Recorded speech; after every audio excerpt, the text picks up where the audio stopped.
सर्वांना नमस्कार. स्वागत आहे आपलं मराठी चातुर्य कथा या यूट्यूब चॅनलवर.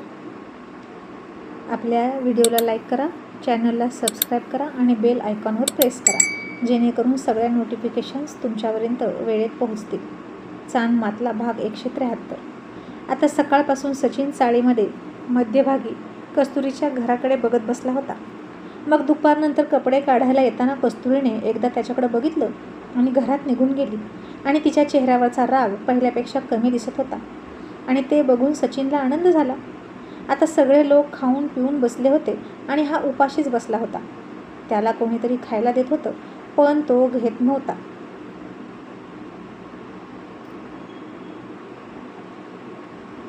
आणि मालन म्हणाली, कस्तुरी, अगं बघ की सचिन सकाळपासून बसलाय, किती सुकलाय त्याचा चेहरा. आणि कस्तुरी म्हणाली, मग मी काय करू? मी म्हणाले का त्याला बस? आई, हा त्याचा हट्ट आहे ना, तर त्याचं त्यानं बघावं. मला त्याच्याशी काहीही देणं घेणं नाही. आणि मालन म्हणाली, अगं तसं नव्हतं म्हणायचं मला.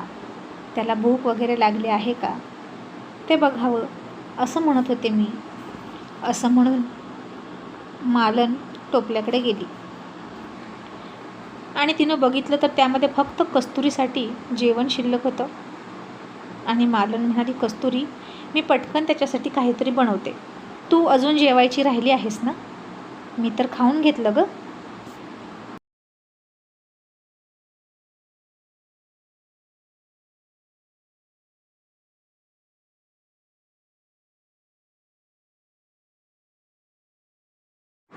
आणि कस्तुरी म्हणाली, आई, मला भूक नाही. तू आता काहीतरी करत बसू नको. जे आहे तेच घेऊन जा. मालन म्हणाली, अगं पण तू का उपाशी राहतेस? तू पण सकाळपासून काही खाल्लं नाही. कस्तुरीनं आता सरळ सचिनसाठी ताट बनवायला सुरुवात केली आणि म्हणाली, आई, मला भूक नाही आणि हे घेऊन जा. असं म्हणून तिने ते वाढलेलं ताट मालनच्या हातात ठेवलं. आणि मालन कस्तुरीला म्हणाली, कस्तुरी, तुझा निर्णय काय आहे गं? जरा सांगशील का? नाही म्हणजे तू स्वतः जेवणाचं ताट बनवून दिलं म्हणून विचारलं.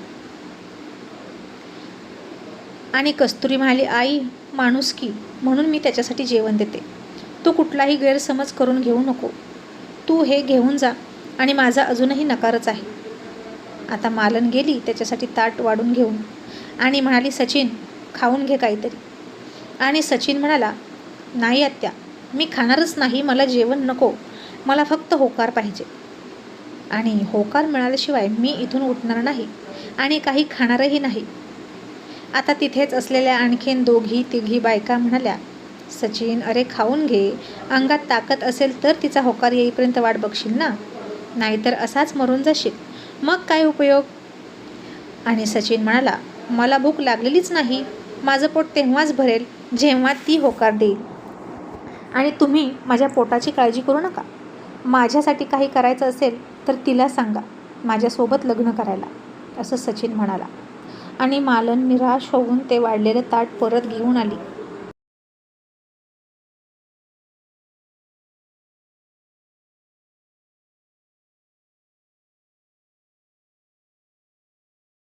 आणि कस्तुरी म्हणाली, काय झालं? त्यानं खाल्लं नाही का? आणि मालन म्हणाली, अगं तो म्हणतोय की त्याचं पोट तेव्हाच भरेल जेव्हा तू होकार देशील. आणि कस्तुरी रागात म्हणाली, मग त्याला म्हणावं तसाच उपाशी मर. मी. आणि कस्तुरीनं ते वाढलेलं ताट स्वतःकडे घेतलं आणि खायला सुरुवात केली. मालन म्हणाली, का गं कस्तुरी, मगाशी तर म्हणाली होतीस की भूक नाही, मग आता कशी भूक लागली? म्हणजे तू स्वतः उपाशी राहून सचिनसाठी ताट दिलं होतंस का? तशी कस्तुरी आता खाता खाता गप्प बसली आणि म्हणाली, नाही गं आई, असं काहीच नाही. आणि मी आता पापड लाटायला निघाले. असं म्हणून ती गेली. पण जाताना तिनं सचिनकडे बघितलं सुद्धा नाही.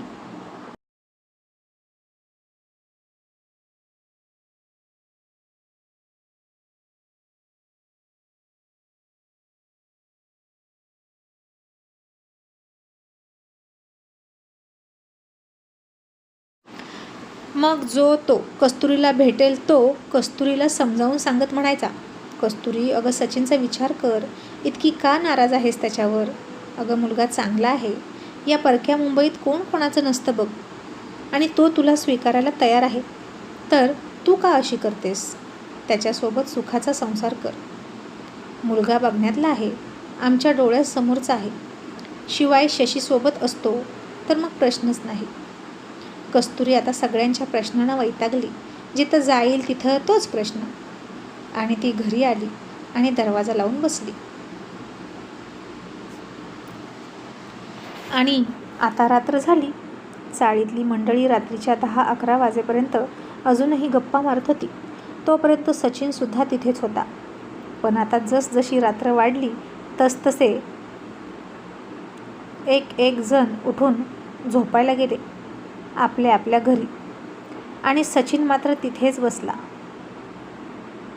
आता मालन आली आणि सचिनला म्हणाली, सचिन, अरे काहीतरी खाऊन घे आणि हे अंथरूण पांघरून धर आणि झोप. थंडी किती पडली बघ. तरीही सचिन म्हणाला, नाहीच आत्या, हे मी अजिबात काहीही घेणार नाही. असाच थंडीत कुडकुडून मेलं तरी चालेल, असं म्हणून त्यानं पुन्हा कस्तुरीच्या खोलीकडे बघितलं.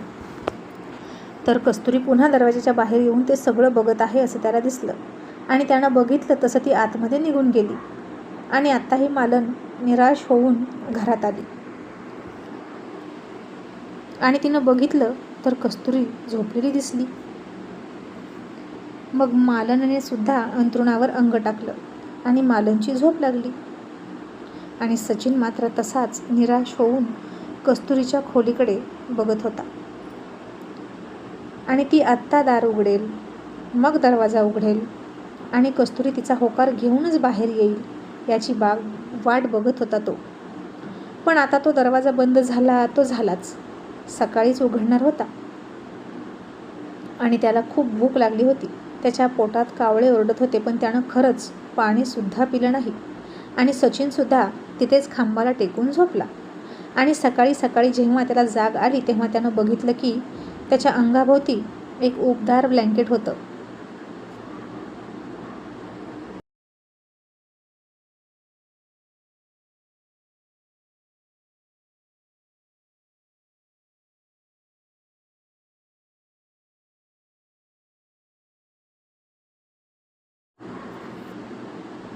आणि त्यानं त्याच्या आसपास बघितलं तर कोणीच नव्हतं. आणि पुन्हा त्या ब्लँकेटभोवती त्यानं मिठी मारली आणि हसून डोळे मिटून घेतले. आणि मग पूर्ण उजाडलं. आणि सचिनची झोप पूर्ण झाली आणि तो उठला तर सगळी चाळी जागी झाली होती आणि त्यांच्या कामाला लागलीसुद्धा होती. कुणाच्या घरातून पदार्थाचे वास येत होते, कुकरच्या शिट्ट्या ऐकायला येत होत्या, मिक्सरचा आवाज ऐकायला येत होता, नळावर पाणी भरायला आलेल्या बाया बोलताना हसताना ऐकू येत होतं. कॉलेजला जाणाऱ्या मुलामुलींची गडबड सुरू होती. पण माझ्या अंगावर हे ब्लँकेट कोणी घातलं असा प्रश्न सचिनला पडला. आणि बहुतेक मालन आत्यानं घातलं असेल असं त्याला वाटलं. आणि त्यानं कस्तुरीच्या खोलीकडे बघितलं, पण कस्तुरी त्याला दिसली नाही. आणि असंच आजच तिचं दर्शन कधी होईल याची तो वाट बघत बसला.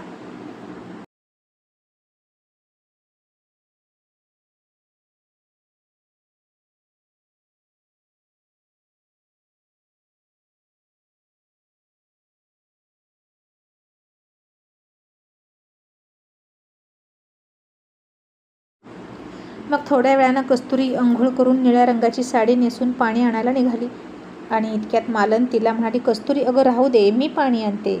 आणि कस्तुरी म्हणाली, का आई, मी गेले तर काय झालं? अगं इतक्या वर तुला पाणी आणायला जमणार नाही. मालन म्हणाली, अगं तो सचिन असेल आणि त्याला बघितलं की तुला राग येतो ना. आणि कस्तुरी म्हणाली, मी त्याला बघणारच नाही आणि त्याला बघण्याचा प्रश्नही येत नाही. मी येते पाणी घेऊन, असं म्हणून कस्तुरी खाली गेली.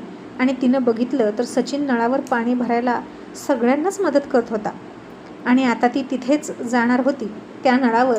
आणि त्यानं तिच्याशी बोलण्याचा प्रयत्न करू नये असं तिला वाटत होतं.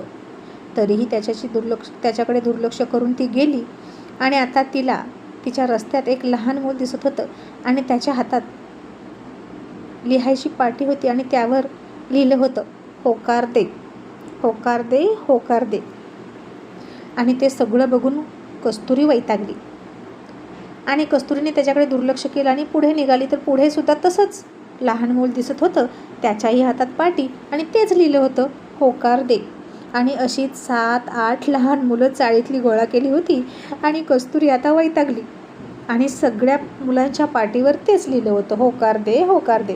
आणि ती वैतागली आणि सचिनकडे रागात बघितलं. आणि सचिननं सुद्धा त्याच्या हातात एक पाटी घेतली होती आणि त्यावर लिहिलं होतं, होकार दे. आणि पुन्हा ती पाटी दुसऱ्या बाजूनं वळवली आणि त्यावर लिहिलं होतं, लग्न करीन तर फक्त तुझ्याशीच. आणि कस्तुरीला आता खूप राग आला.